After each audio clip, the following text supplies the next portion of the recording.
Today I'm going to be presenting on Cuckoo. Just out of curiosity, how many here have used Cuckoo before? Okay. A few of you, the ones that have been using it, do you use it as part of your incident response? Okay, cool.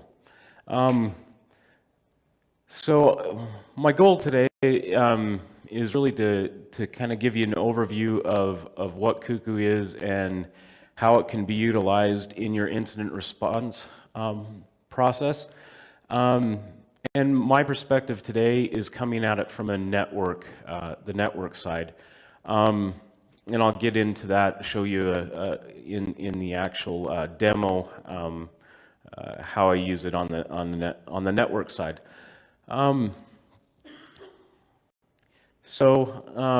This is more for me. Here we go after all this time prepping for it. I was panicked a little bit ago. I don't know if you guys saw that the internet access went down, and my demo needs internet access. So I hope the demo gods will be with me here today. My name is Chris Henderson. I'm a security engineer for Arctic Wolf Networks. We're a managed SOC, so we focus on small to medium-sized businesses. And we have sensors that we place on our customers' networks where we look at traffic flows. We also gather log data and monitor on Active Directory events. I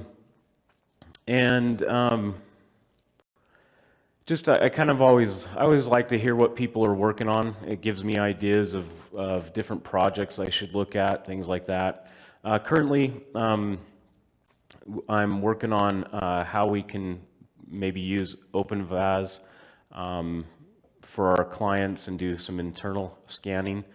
I probably shouldn't say this with being recorded right now. I think it's kind of a bad idea, just for the fact that we can't even get our customers to deal with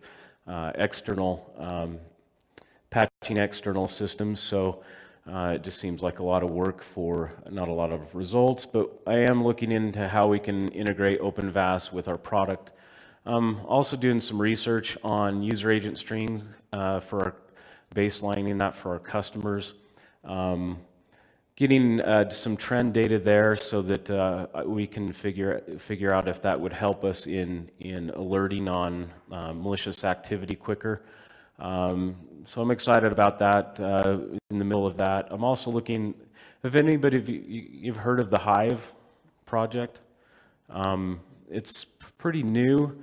It's an incident response platform, and so what I'm looking at doing there is a lot of our customers don't typically have security people on staff, so that's why they engage with us. And so a lot of them don't know how to handle events or incidents that we escalate to them. So this would actually give us a template that we could utilize, assign them a ticket with all the steps how to take care of it, from phishing attacks to malware, all that type of stuff. And then anybody if we have open headcount right now for security positions, specifically for junior positions. If you know anybody that is looking to get into the industry, hit me up on after this meeting or after this presentation, or go ahead and I'm on Twitter that you can hit me up on that. But it's a great place, especially for a beginner in security. And just I've been working last 4 years on the B-Sides committee, and also I'm on Hack West. Both conferences have CFPs open right now. It's a great opportunity to learn. One of the things you didn't see on my bio is I'm definitely not malware is not something I'm an expert in. by any means. It's something that I'm trying to get better at, and for me, presenting, forcing myself to get into the how Cuckoo works, how malware works is definitely helped me, and I would encourage you to do something similar. If you have something that you want to learn, the best way to learn is submit a CFP and force yourself to dig in and learn. So Practical Malware Analysis is probably one of the best books out there, especially for the range of the people they focus towards are beginners to advanced guys. It's really encompasses everybody. If you don't follow No Starch Press, I would definitely look at following them on Twitter. They have a deal all the time where they do a humble bundle, I think is what it's called, and you can get a ton of their books for very inexpensive. So anyway, highly recommend that book. The first few slides are actually a lot of the information from that book. So malware, right? It's definitely something we're all dealing with in our networks. Our users are finding it through several different means, right? And it's something that we have to deal with on a daily basis, right? Malware is encompassing spyware, all that type of stuff.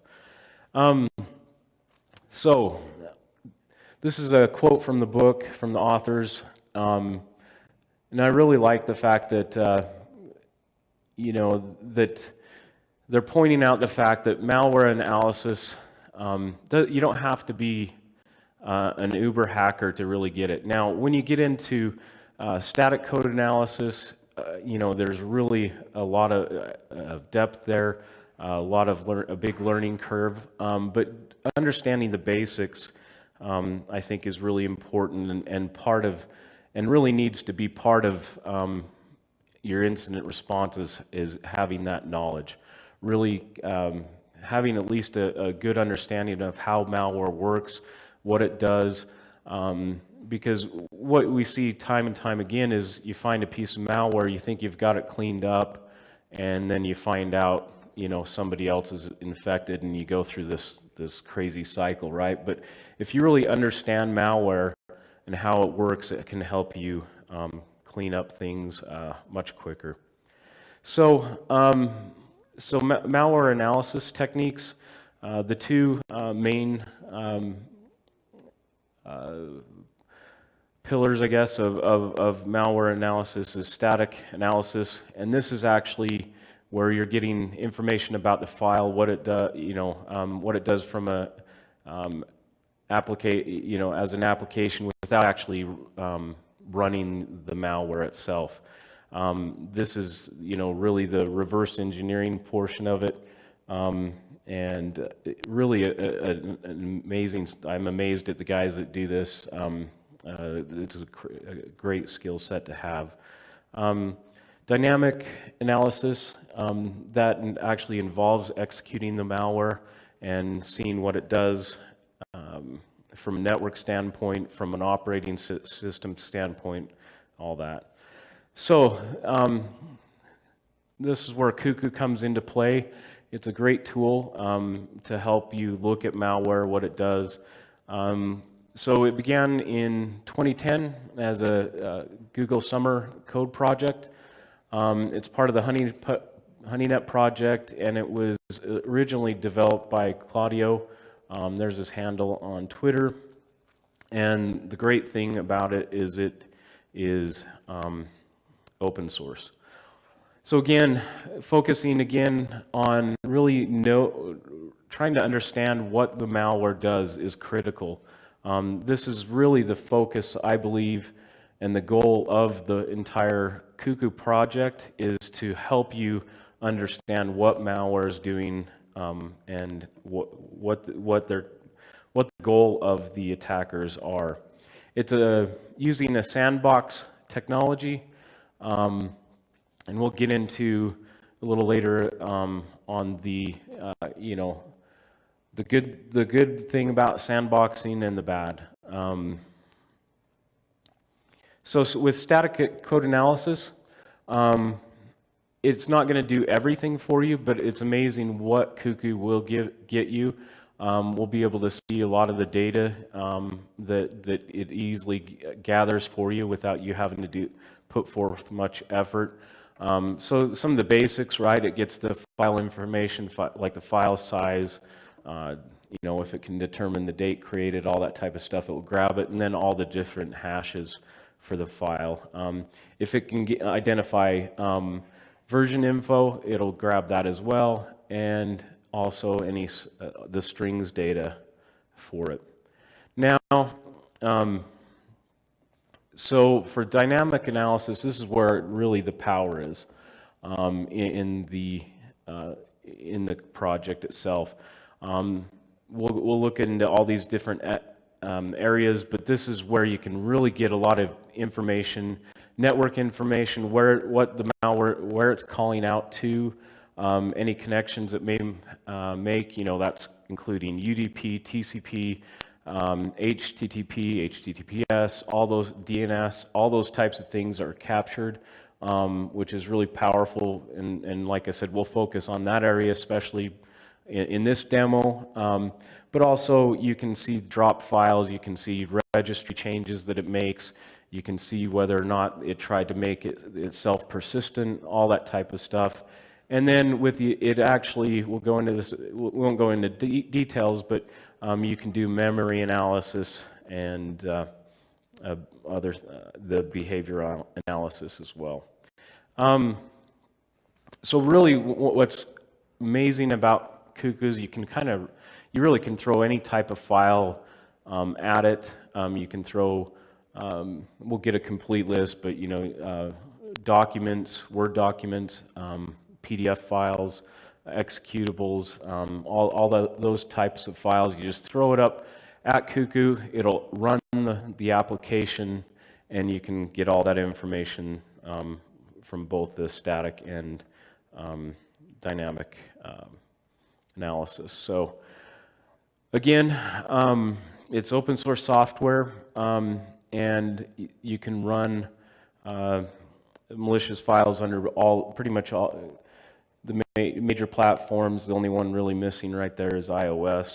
I don't know where or if there are even plans for an iOS environment, but right now it's covering all the major operating systems. Again, here's the different file types you can throw at it and have it executed.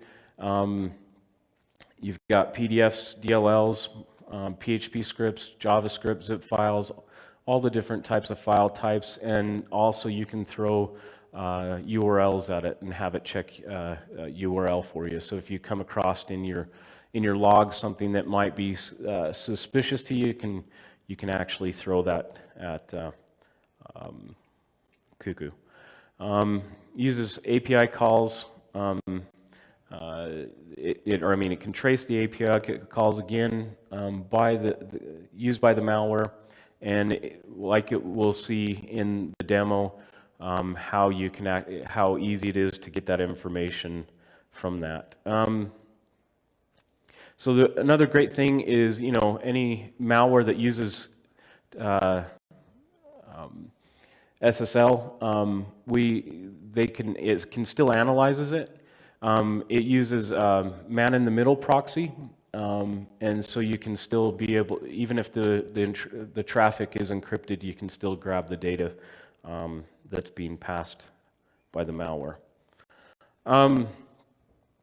And then again on the advanced or the memory dump that it can do, it uses volatility, and which is a really powerful tool. So rather than build their own, they've integrated with it. Actually, in the demo, there's a couple of. Has anybody heard of Moloch? It actually, in the new 2.04, integrates with Moloch, which is pretty cool as far as being able to pass PCAP files between those systems. And so they've done a really good job of not having to, utilizing other technologies, open source projects that are out there, including Yara for creation of rules. So open source, a lot of people get nervous about open source projects. How active is it? And you can see that since I couldn't find data before 2013, but you can see it's very active a project with actually five. It shows 4 here, but on September 6th is when they came out with 2.04. So it's a very active project with a lot of work being done this year. I don't think I have a screen. I should have put a screenshot in here of the old 1.0 version versus the 2. There's a huge difference in the interface, and again, they're adding a lot of different features all the time. And so today's demo, again, is going to be on 2.04. And so we'll be able to see the brand new interface of the system. So from the technology stack, the operating systems that you can run Cuckoo on are Linux, Mac OS, and Windows. My personal experience, I've only run it on Linux, specifically Ubuntu. I've been tempted to do it on Mac OS, but I just have so many, as a few people that know me, I have tab issues and browser tab issues, and so my machine's always struggling anyway. I can't shake that habit of opening up too many tabs. So anyway, my machine's always struggling anyway, so I don't want the overhead when I can throw it on another system. Windows, they do have instructions on how to do it. It just seems like, in my opinion, a lot of stuff like this, Windows seems like there's a lot more headache involved in doing it than some of the Linux-based OSs. So it's completely written in Python. So if you know Python, you can get familiar with the code base pretty easily. And then to spin up the guest OSs, the virtualization software that it uses, it can use KVM, Zen Server, but the default is VirtualBox. It also, obviously, to be able to get information from the network, it uses TCP dump. Again, volatility and Yara are used, the man-in-the-middle proxy, Django for the interface, and then MongoDB is the back-end database for it. And then another integration it does is with VirusTotal. From an architecture standpoint, you have on the left, you have your host, whether that be the Windows, Mac OS, or Linux. And then on the right side, you've got your guest OSs that you can run, and you can run all sorts of your malware against all sorts of different versions of OS. In the default now, that you have to have at least a Windows 7 64-bit guest operating system. So from the installation, I wish there was just it was as simple as some of these other projects where it's just a apt-get or yum install, but it's not quite there yet. As far as difficulty goes on the installation, I would probably give it a 6, with 10 being the hardest. It's probably about a 6. It has some tweaks. What I found though is in the next slide I'll show you the documentation is really good, and I found other sites. So I've done it 2 ways. I've gone and followed some people's blogs and to do the install, and then I've done it on their documents, and I've found their documents to be much more thorough, where I didn't have, with the blog posts, there's usually a step that they left out that I run into problems later when I'm running the running Cuckoo. So again, Python TCP dump and like by default the VirtualBox. So again, here's the instructions. If you go to cuckoosandbox.org, you can get the all the requirements. Like I said, it's a really good on the left there. If you just go down step by step, it's a good way to get through the day or go through the install. So there's a few config files. One thing that I didn't mention is one of the big changes between version 1 and 2 is one of the hard parts with Cuckoo in the past was updating, and you'd have to back up your system. It was very cumbersome to update, and in fact, not until recently I've been using version 1 until recently made the change to version 2.04 because of the upgrade problems. But what they did is they did a working directory now where they keep all the configuration files, and it makes it a lot easier to upgrade the version. So the main configuration files here, cuckoo.conf and the machinery.conf are required. All the other ones are optional. You don't really have to tweak them to get the basic Cuckoo installed. The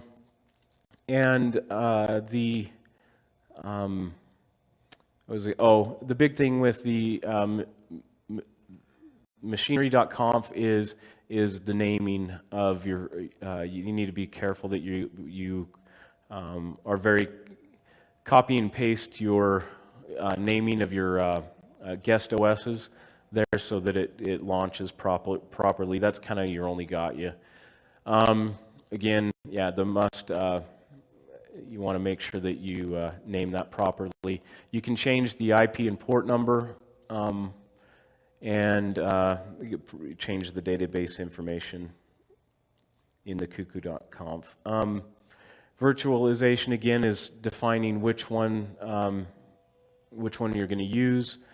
There's different configuration file if you end up using KVM or Zen server. And again, that's that new working directory.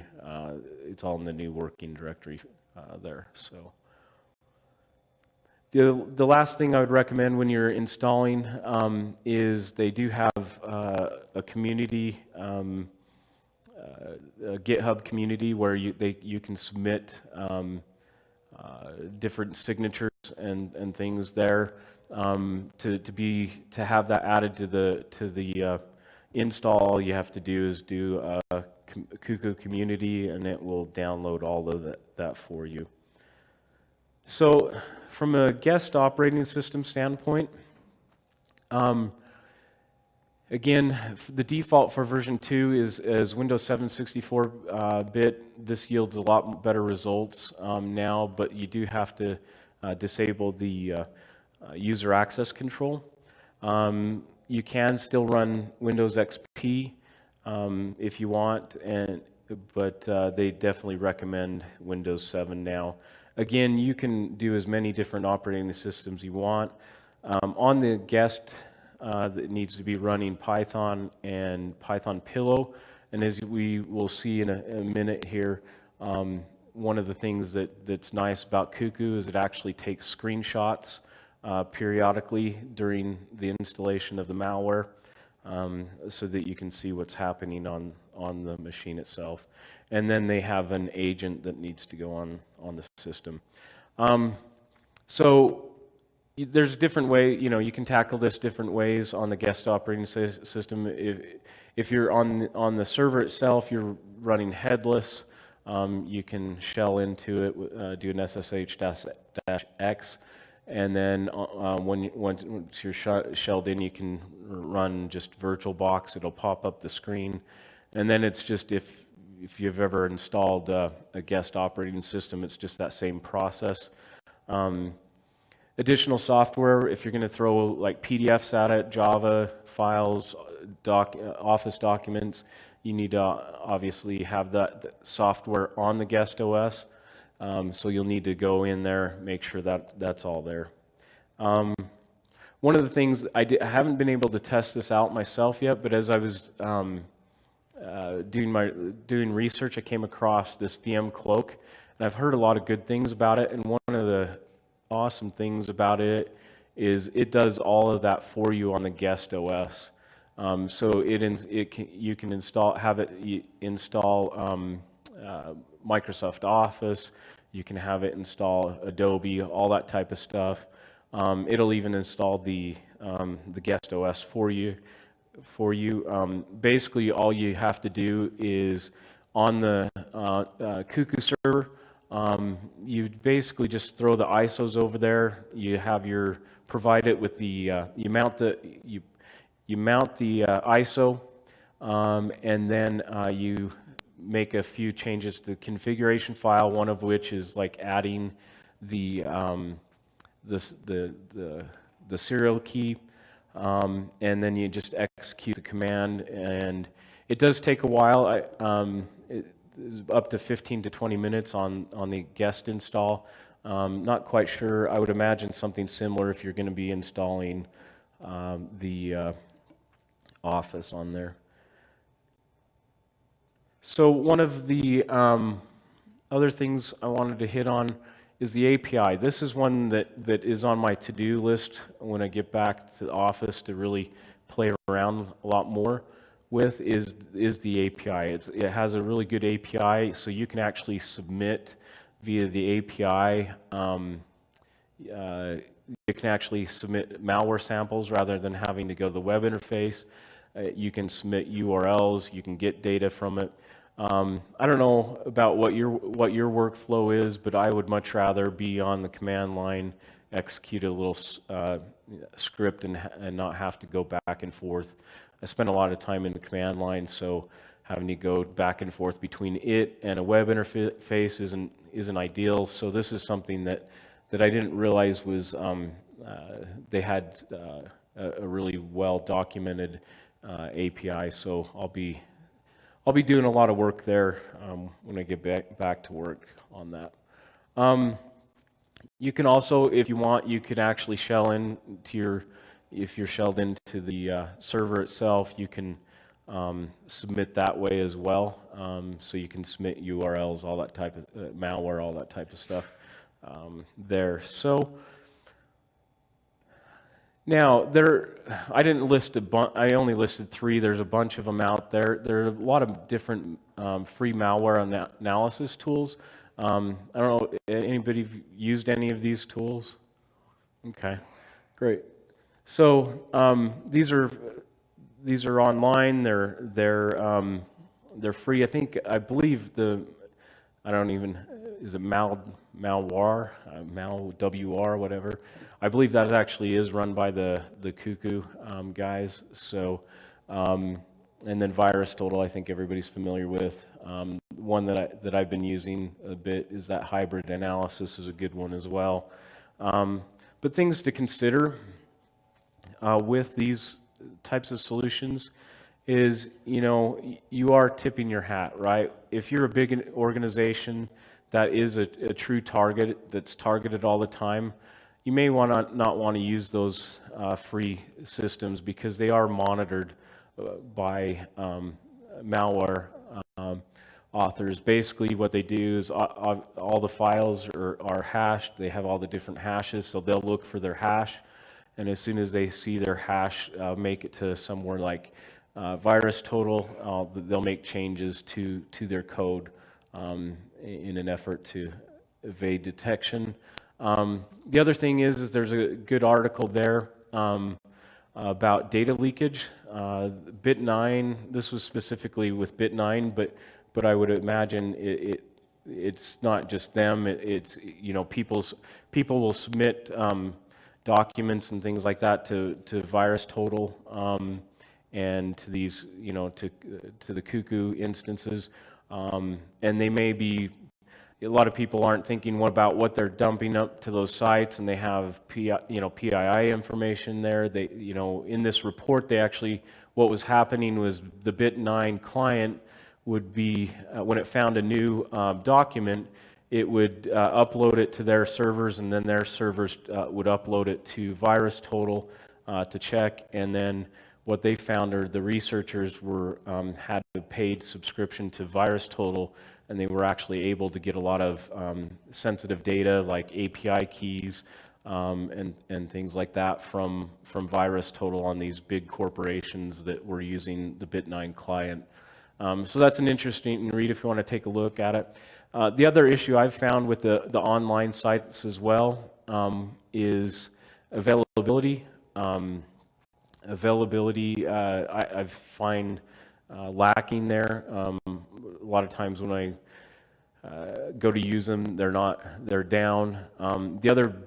The biggest thing though that I find is the file size. So the file size of the malware that you can upload, I don't know the default, but it's pretty small, and so it's a lot of times I can't use it just because of that. And then the other thing is they're typically not using the up-to-date software. And this is a big, back to kind of the tipping your hat and everything. If you follow a lot of malware guys, they get very, very passionate about this, about the fact that they get really bothered about using VirusTotal and things like that. But I think there's just there's a time and a place to use it, and you got to just be careful on what you're sharing on those sites. So how many, as I go into the demo portion of this, just at a quick raise of hands, how many of you are actually gathering PCAP data on your networks? A few? Anybody using NetFlow or SFlow? Few? Okay. So this demo is assuming that you are actually using some way of capturing that information. If you're not, Cuckoo still can help, but what I'm demoing doesn't work so well. If you're not, have anybody heard of SoftElk? It's a pretty new open source project. It's basically run by Phil Hagen from SANS. He's part of the 572 class. It's a really good class. His focus is on using more, NetFlow and SFlow data. That there's a lot of information that you can still get that way, and from a perspective of overhead, from resources, and from cost of keeping full packet captures, it's a really, really good option to go to. Anyway, the project's right there. It's basically a VM that installs the ELK stack, so you can quickly point SFlow data to it, have it ingest it. It gives you the Kibana interface where you can do searching on IPs, URLs, all that type of stuff. Really, really powerful. I would highly recommend you look into it.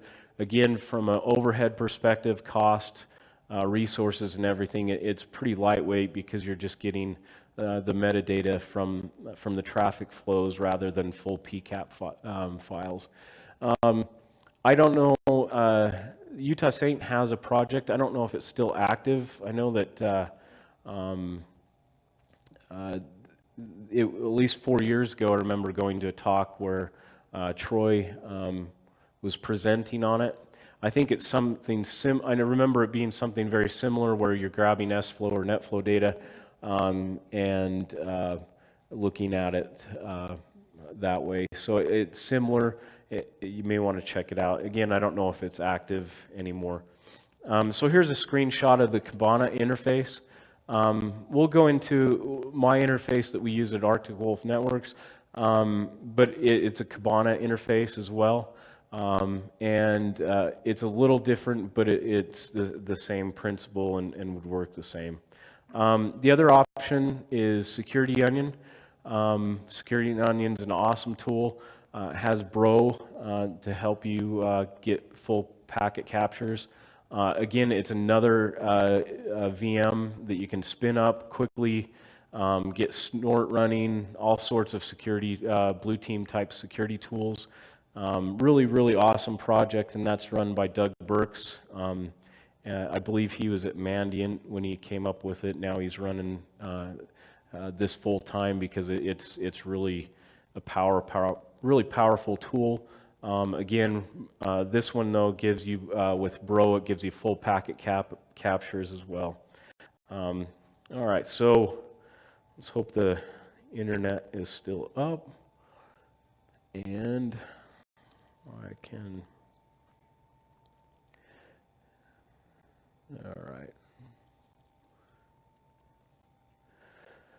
All right, so this is Cuckoo 2.04, and it's a completely different interface. Just kind of, now I know what. It's kind of hard to see around here. Oh, I guess I have this one down here. All right, so I mean, you can even change. They've even modified it, gone through the effort to where you can change your colors, which is much different, much prettier to look at than the old one. You can easily submit files here. If I can find my mouse. I guess I don't need my mouse. I'll just. So we can go here, and all you have to do now is drag and drop malware there, and then when you go to submit, the cool thing about this is, we'll talk about it in the last few slides here, but you can set the priority.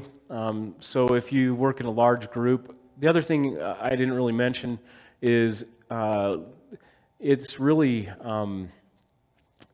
you can really build this system up. It's really scalable. You can have multiple scanning engines for large organizations. We've never had the need to scale it up. It's been pretty robust by itself. But you can prioritize that as well. The other thing you can do is you can do the timeout. You can mess with the timeout. One of the things that malware is doing is to try to escape out of these type of, or not be detected by Cuckoo and other types of malware analysis, is that they'll delay when they execute. So if you're not seeing the results you want, you can mess around with the timeout, and it will keep that VM up for a much longer time to try to catch that type of malware. But really, there's down in the left-hand corner. Doesn't show up. Maybe it would show up better if I changed it back. Yeah.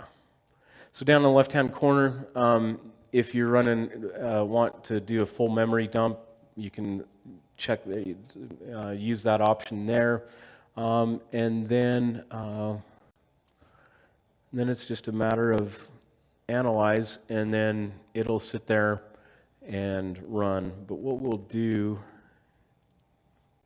now is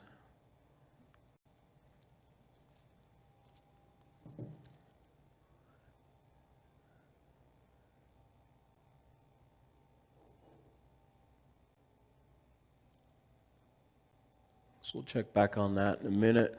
But if we go to recent, so this was one, so I don't know that I mentioned at Arctic Wolf, we typically don't have access to the endpoints of our clients or to logs on their systems. So we'll see, but what we do have access is those network flows. So we'll see someone download something. And this one I came across not too long ago, this smt.exe. So I downloaded it, if you don't have that information on the host, you can't really tell whether or not that person actually executed the download, or whether they the virus software caught it. So one of the things I like doing is grabbing that executable that was or that file that they downloaded and running it in Cuckoo and having it analyze it there, and then look for those network connections out to see if they to show whether or not kind of indications of compromise there. So this is the interface. This is all the data, the report data. I'll lock that sidebar so you can see all the different sections there. But again, this is just the summary information. But what's really nice is it really it'll highlight some of the areas that are really you want to dig into. So obvious, it's trying to become persistent. It's trying to harvest credentials. So definitely this is something malicious, and then also connecting to IPs that don't exist anymore. You can, again, we'll just kind of go through each section real quick, just time. So here's the static analysis again, giving you any kind of version information they can on the system, and then so you got all this data that you can look into from the static analysis side. Gives you all the string data associated with the file, and then any antivirus information there. Extracted artifacts here, there weren't any in this case. Behavior analysis, so you can see what type of things it's doing, kind of step-by-step process of what's happening. So network analysis, again, this will be our focus here today, but again, DNS information, TCP, UDP, all that information on what happened, you get all that information from that. The other thing, and I'm too blind to see that one, and I can't see around the other, but one of the cool things right here is you can download the PCAP right there, and you can automatically throw it into Wireshark, where you can analyze it if you want to go from a Wireshark aspect. So very, very cool. And he dropped files, so it shows the drop file that it made. Anyway, just kind of quickly, just due to time, I'll go through these different sections. Memory information.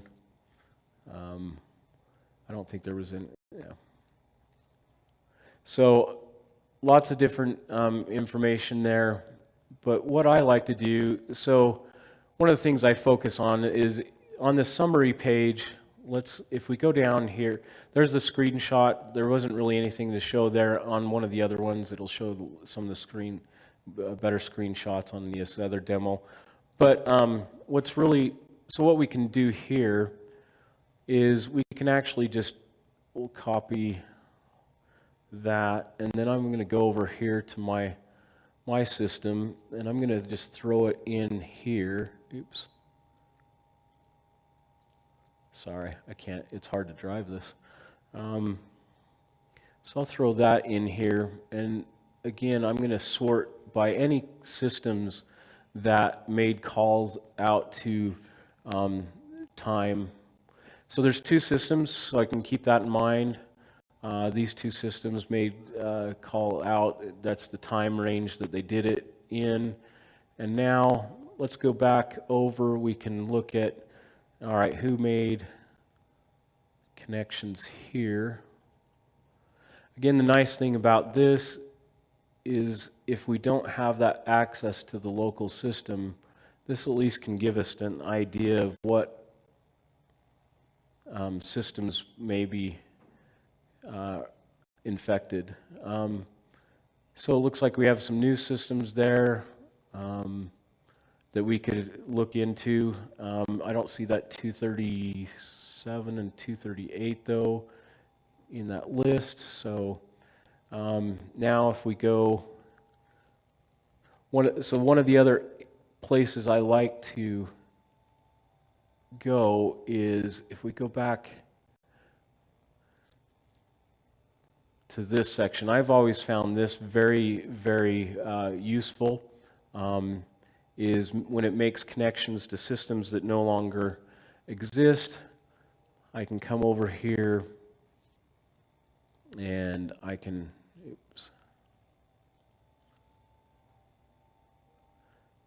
put that information in here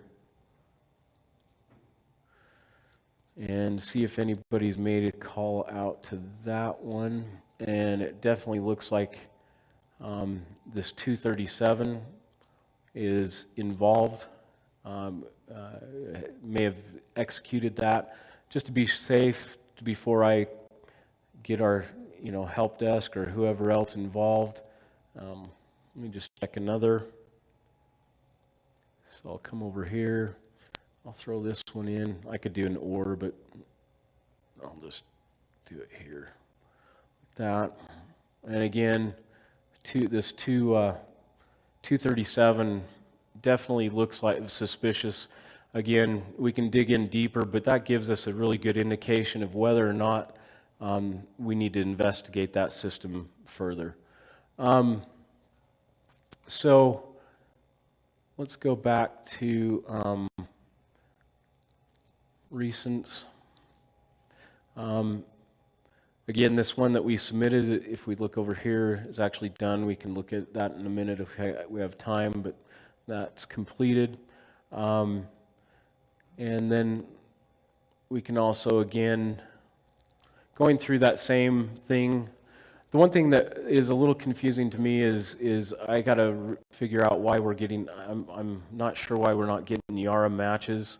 We should get Yara rule matches, at least specifically on this one, but we're not. Again, the power is in being able to see call-outs. We can go through that process again. Where's the network? The time, we can look at the time, .windows.com, kind of look at all these different connections it makes. But again, I'm just going to jump right here, and let's try this one right here to see if we have any systems making a call out to that IP address.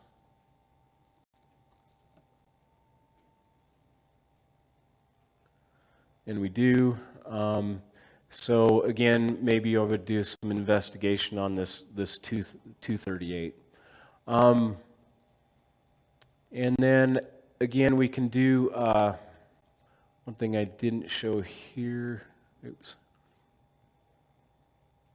So if we go back to the dashboard, the other thing that we can do is